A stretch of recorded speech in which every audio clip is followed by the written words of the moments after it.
आज़ादी के अमृत महोत्सव के तहत द कम्युनिकेटर्स प्रस्तुत करते हैं पॉडकास्ट कहानियों की एक श्रृंखला। अगले 75 दिनों तक हम सुनेंगे 75 स्वतंत्रता सेनानियों की कहानियां। आज हम दिव्या की आवाज में सुनेंगे बच्चों के चहेते और देश के पहले प्रधानमंत्री पंडित जवाहरलाल नेहरू की कहानी।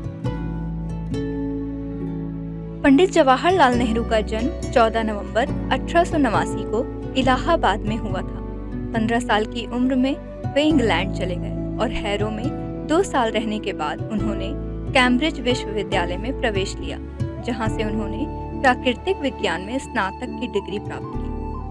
1912 में भारत लौटने के बाद वे सीधे राजनीति से जुड़ गए। उन्होंने 1920 में उत्तर प्रदेश के प्रतापगढ़ जिले में पहले किसान मार्च का आयोजन किया।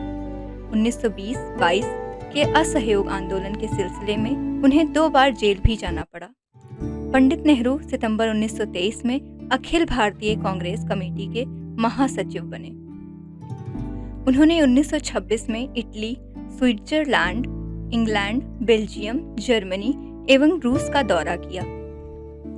19 अगस्त 1928 को उन्होंने सर्वदलीय सम्मेलन में भाग लिया।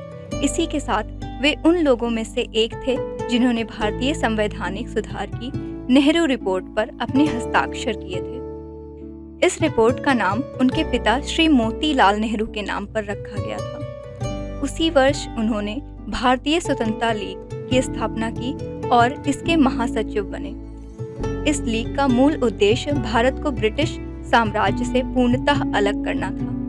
पंडित नेहरू ने भारत को युद्ध में भाग लेने के लिए मजबूर करने का विरोध करते हुए व्यक्तिगत सत्याग्रह किया, जिसके कारण 31 अक्टूबर 1940 को उन्हें गिरफ्तार कर लिया गया। उसके बाद दिसंबर 1941 में अन्य नेताओं के साथ उन्हें भी जेल से मुक्त कर दिया गया। 7 अगस्त 1942 को मुंबई में हुई अखिल भारतीय कांग्रेस कमेटी की बैठक में पंडित नेहरू ने ऐतिहासिक संकल्प भारत छोड़ो को कार्यान्वित करने का लक्ष्य निर्धारित किया।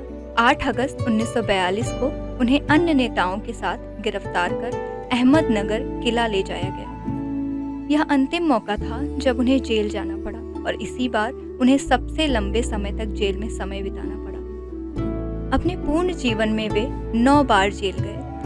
जनवरी 1945 में अपनी रिहाई के बाद उन्होंने राजद्रोह का आरोप झेल रहे INA के अधिकारियों एवं व्यक्तियों का कानूनी बचाव किया। मार्च 1946 में पंडित नेहरू ने दक्षिण पूर्व एशिया का दौरा किया। 6 जुलाई 1946 को वे चौथी बार कांग्रेस के अध्यक्ष चुने गए और फिर 1951 से 1954 तक 3 और बार वे इस पद के लिए चुने गए।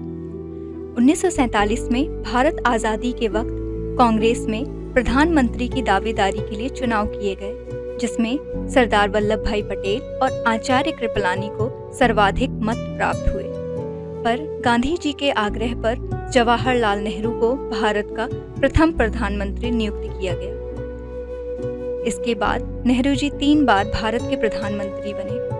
स्वतंत्रता के बाद भारत को सही तरह से गठित कर उसका नेतृत्व कर एक मजबूत राष्ट्र की नींव के निर्माण का कार्य नेहरू जी ने शिद्दत के साथ निभाया।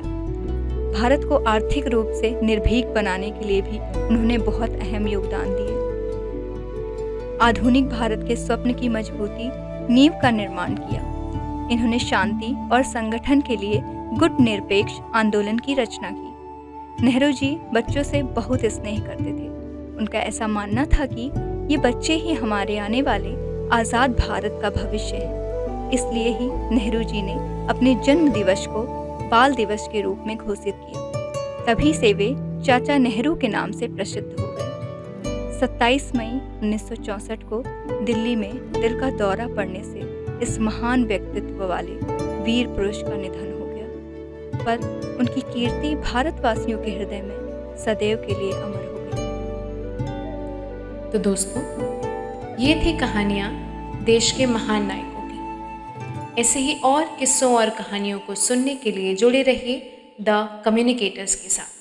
जय हिंद, जय भारत।